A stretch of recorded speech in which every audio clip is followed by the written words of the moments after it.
as you lay there, hiding under your bunk bed, watching for any more of those monstrous beings.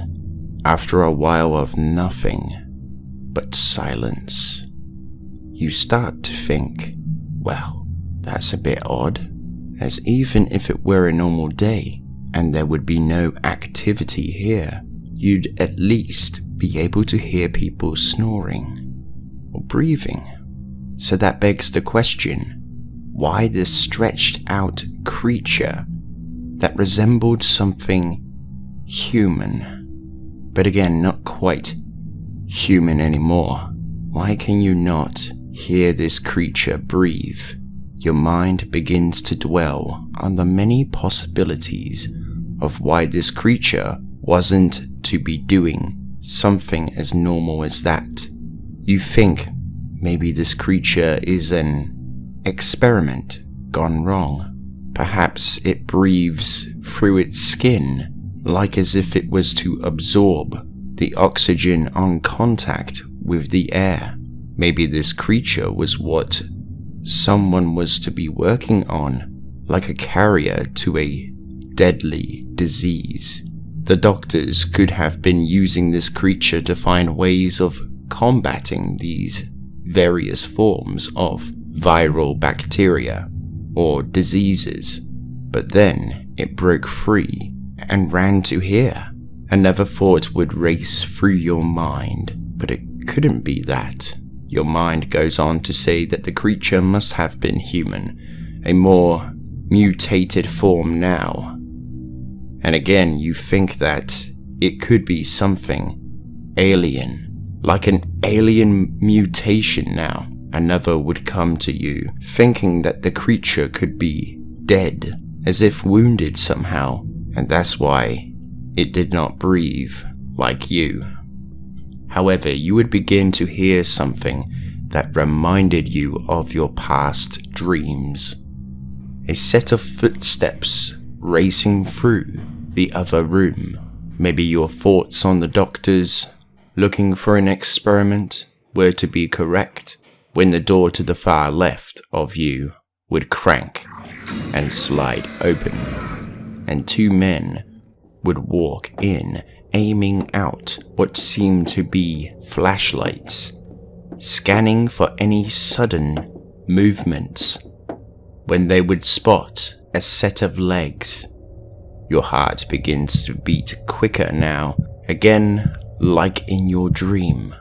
As the men get closer and closer, you feel your heart slowly begin to rise up and become wedged within your throat. You feel as if you cannot breathe once again, as they take out a large prodding stick and begin to poke the dormant slasher form laying on the ground. They then saw that the creature must be dead, with no activity present. They begin to laugh it off, joking at the sight, and when they turned away, one of the slats would creak as he stepped onto it. And that's when the slasher jumped into action with a loud regurgitated roar echoing out from its maw, with its jaw hanging from its hinges. You try not to watch, but you just can't help but look to see what happens. When you see the people shoot into the creature and watch as lumps of flesh fall off the body, so much so that you can just barely see the massive holes in the torso region. However, to your amazement and horror, the creature seemed as if it had no concept of pain, which became all the more frightening when it began to return the favor to the pair, who gave out a deathly scream that would evolve into a garbled noise as the slasher stabbed them repeatedly, and then only small gurgles could be made out as the men begin to drown in their own blood. The creature would then make its exit by leaping through a nearby vent. That's it, you would think to yourself. This is your chance to escape To warn others of this threat, you shuffle out from under the bed, looking over to see the two dead men with their eyes still left open, which made your heart begin to beat even faster now.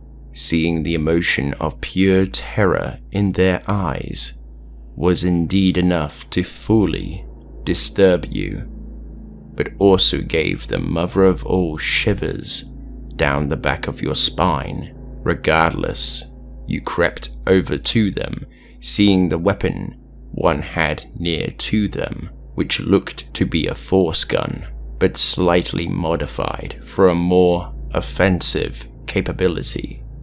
However, you thought it would be best to wait and see rather than give your position away. You then slide your hand over both of their faces to close their eyes, thinking that the worst had come for them. However, you couldn't be more wrong. The worst was still to come. You would then open the door close to your left-hand side, sliding it open with the softest of touches, gritting your teeth, hoping the noise will not summon that creature back here. The door would slide open, and then you gasp as you feel something cold under your bare foot. You look down to see that it was, in fact, blood. However, this wasn't fresh, it seemed, as if it had been here for quite some time now. You shrug the cold embrace of the crimson puddle off and continue on. As you walk through the lonely corridors, the smell of blood and death begins to get stronger, along with something that almost smells like fecal matter. The stench gets so intense that you begin to feel sick to your stomach when you can feel something rising up and out of your throat. You begin to puke up what you had eaten previously in the mess hall. After a moment, you wipe your hand over your mouth to see blood within the bile. This startles you even more so than the creature's attack did, but after another moment, you continue on thinking that nothing good will come of it if you give in to your fears. Holding the force gun in one hand and covering your face with another, you see that you are now nearing the tram waiting area. But as you move into the main hub area of the crew deck, you are then presented with a very grisly sight, seeing creatures that looked like a bat, that possessed a notable sharp rod-like limb hanging from its front. However, unlike bats, these were massive. You can see them crawling towards a set of gruesome, bloodied, dead bodies. You begin to think that they are going to consume them, with them grabbing them, but then you see the infector form make its purpose known, with it plunging its rod into the heads of the many corpses, stabbing through the thin layers of skin, muscle, and through to the bone of their skulls. These creatures would then begin to pulsate, as if pumping something into their heads and to the deceased mind, the brain. You begin to feel self-conscious, feeling self-aware. Then you spot somewhere you can hide under a nearby table. You go there slowly and quietly, hoping that they will not spot you or hear you. As you creep under the booth table, you begin to hear splattering on the floor, with the excess fluid pouring back out of the cracked opening. Then you begin to see the bodies twist and reshape as the transformation begins. You could see the palms of the hands with something poking out slowly, with the hands becoming swollen as an appendage begins to form out. With a blade, it would seem to be piercing from the palms of the hands. With the blade extending out, other changes would be happening as well, with another being the stomach, with the skin becoming swollen there as well, and eventually becoming torn and splitting like a blister. You could then smell the inner organs, with them becoming exposed. The smell would be sickly. You hold your nose with one hand, and with the other, you cover your mouth to shield the noise of your heavy and disgusted breathing. However, most disturbing of all, another set of arms that looked to be a set that belonged to a child would begin to form out alongside of the organs. The jaw would then begin to unhinge, with the lower jaw falling off with one side, and another creature's jaw seemed to invert, with the lower jaw bending inwards. Other minor changes would be happening to the body as well, with the once person's hair falling out, making them a new entity and much more distanced from their previous identity. Your mind makes it clear that you have seen enough. However, with the audible combined gurgled roars you can hear as the forms make it clear that they have been reborn in a very terrible and grotesque way. Seeing that you cannot run, as you have put yourself into a tight spot, you make your only defense, shutting your eyes, having only the sounds of the surrounding area to further haunt your memory when they would cease, and the necromorphs had crept out of the area, with them escaping through the tram area, and others leaping into the ceiling ventilation system. You open your eyes to see the absence of the bodies and infectors slowly crawling out from your hiding place. You can also see blood mixed with a brown substance that looked as if it was moving, but not like the several puddles of blood and bits and pieces of flesh. You move carefully towards the tram area as you hear your salvation coming. With the tram nearing its arrival, you make sure to not touch any of the brown substances. As you make your way up the steps and to the platform, you see the tram door open and the tram extend out. However, there would be no one here, no one inside. Coming to the crew deck. Thank God, you think to yourself. You wouldn't want people coming into this hell. But then again, another thought soon crossed your mind. Maybe you are the sole survivor of this invasion. No, it can't be, you would think to yourself. You cannot be alone to survive. There must be others.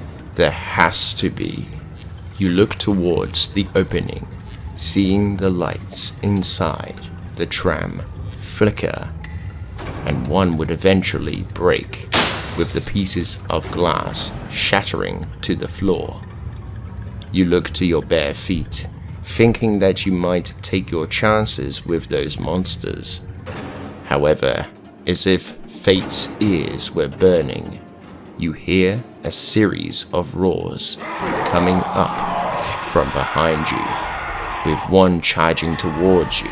You pull up the force gun as the slasher leaps into the air with its blades coming down, piercing through the tool, ripping it from your hands, forcing you to the ground. However, your adrenaline soon began to pump itself into action, with your fight or flight mode kicking in You choose the safest option to run to your salvation. That would be painful, yes, but not lethal. You turn over to your stomach, pulling yourself up, running to the tram, wincing in pain as you feel the glass slice into your feet. However, as you hear the slashes giving chase to you, the tram suddenly gives out a jolt before the ramp pulls back in and the door slats close, pulling you to an unknown destination. However, the tram seems to have taken some damage, as you cannot feel the normal sense of G-force you would normally feel, feeling as if the tram was barely moving, like a dying vessel with you held inside, hearing only the distorted echoes of life in the distance before hearing distant roars and screams that further become snuffed out as the infestation progresses. As you travel, you begin to pull out the sharp pieces of glass from your feet, making it easier for yourself to walk, as yes, you will still feel the pain, but it won't feel as sharp of a threshold. Suddenly, you feel a jolt, signaling to you that the rickety tram unit had stopped, and the door slats slowly open out with a creak, allowing you to get off at this deck. However, as you do, you see the signs are flickering. You focus on them, squinting your eyes to just barely make out the medical deck. However, this looked to be different from the deck you visited before, and that's when it suddenly hit you. This is the staff entrance, the back door entrance.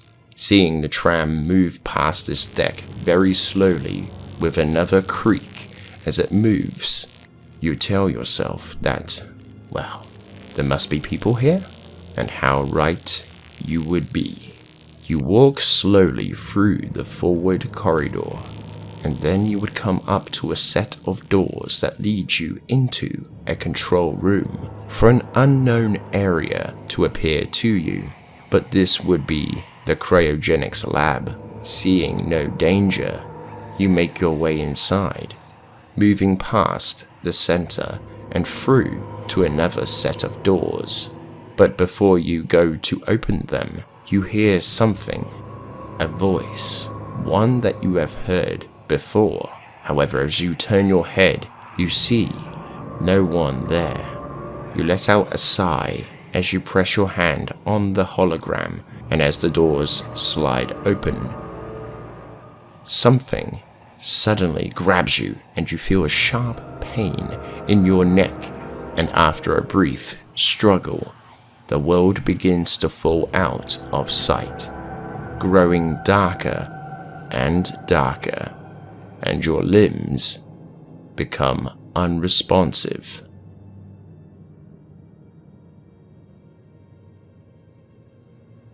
In the darkness, you feel as if your body is getting tighter and tighter. Your arms and legs continue to feel unresponsive, trapped. You try to move your head, only for it to feel as if something has locked it in place. You would then slowly open your eyes, with light ushering towards you in a blurred, dazed state. As you regain your vision, you can make out that you are looking at the ceiling, but cannot turn away. You are restrained for an unknown reason. You would think to yourself, what's going on? Why can't you move? You lay there squirming, trying to break out of these restraints, when you would hear a set of footsteps ushering towards the room you are trapped within faintly, and then a door would slide open, with the footsteps becoming more audible, and with the door closing, you would cry out to the person asking for their assistance when there would be no response. You begin to demand answers asking who they were, asking what this is, for them to answer you, telling you that it will all be made clear in the future, my child. Speaking like a prophet, speaking down to you. The man tells you that you have been chosen for the next stage of human evolution. However, you must rest for now, that the man needs to prepare for the procedure. You would try to gain some clarity to what he meant, only for you to feel a sharp prick in your arm, and that familiar sense of dulling and fading would course through your mind, placing you into another deep, dark sleep.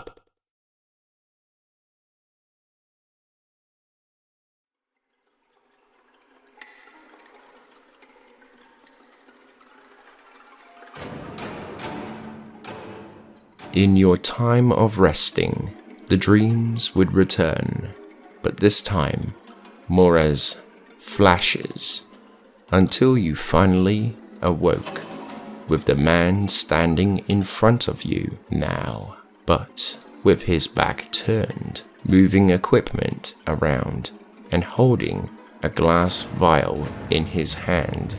Hearing your shallow breaths, the man would turn to you and state that the time has come. The procedure will commence, and that your transformation will be glorious. Have faith, and you shall be delivered into immortality within your new life. As he continued, you would think on your past dreams of the tentacles of the marker. These dreams must have been warnings to you in some strange, horrific way, with the tentacles acting as these restraints, and the marker representing everything that is happening here, all because of that monolith. Were the headaches being produced by the marker as well? Who knows? All you know right now is that you must escape before this doctor completes what he has in store for you.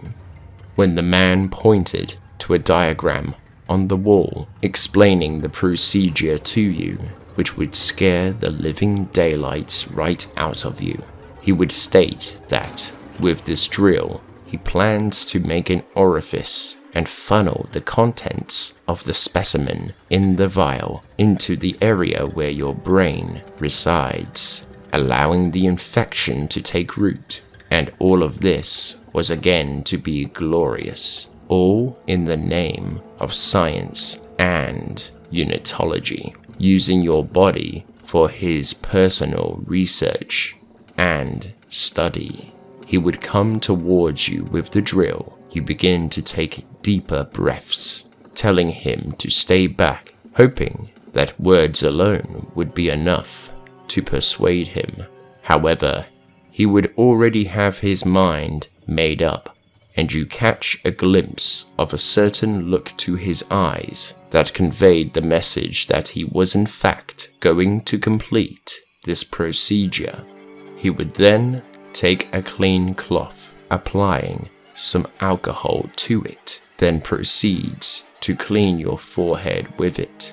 Then he leans over to grab the drill once again, holding it to the center of your head, just above the eyes. Then, with a click of a button, you begin to hear the drill power on and begin to turn. You continue to breathe heavily, crying out for others to come and help you, with the drill beginning to tear through the layers of your skin and muscle. Your heart begins to beat rapidly as the drill continues piercing through your skull. Your cries and screams begin to twist with the sound of the drill all looping together. You can suddenly hear your heart in your ears, with the sides of your temples, feeling the blood rushing through your system until you feel nothing. There was nothing. No massive crack, no break, and all you can hear over your agonized screams is the drill powering off and the doctor popping the cork off the test tube, who proceeds to pour the contents into the hole, leaking into your skull and all over your brain. The doctor would then tell you, "Now, that wasn't so bad, was it?" Unable to speak after the horrifying event that just took place, you just lay there, allowing whatever he poured into your mind begins to break you down internally. Over the hours, your brain would begin to undergo several changes with the bacteria, with it beginning the transformation period slowly. These changes, however, would issue out to your body with a series of seizures in which the doctor would sit there beside you every step of the way, releasing the arm and leg restraints so that you may not damage yourself, allowing the transformation to continue. All you could hear over the constant heartbeats would be the doctor scribbling down his notes. You could feel your body slowly dying, with your organs falling into failure. First would be your heart, as the beats get slower and slower, with you unable to stop the descent, until your rig would issue out a flat line. You begin to feel an immense pain in your body as your organs begin to swell due to the loss of blood flow.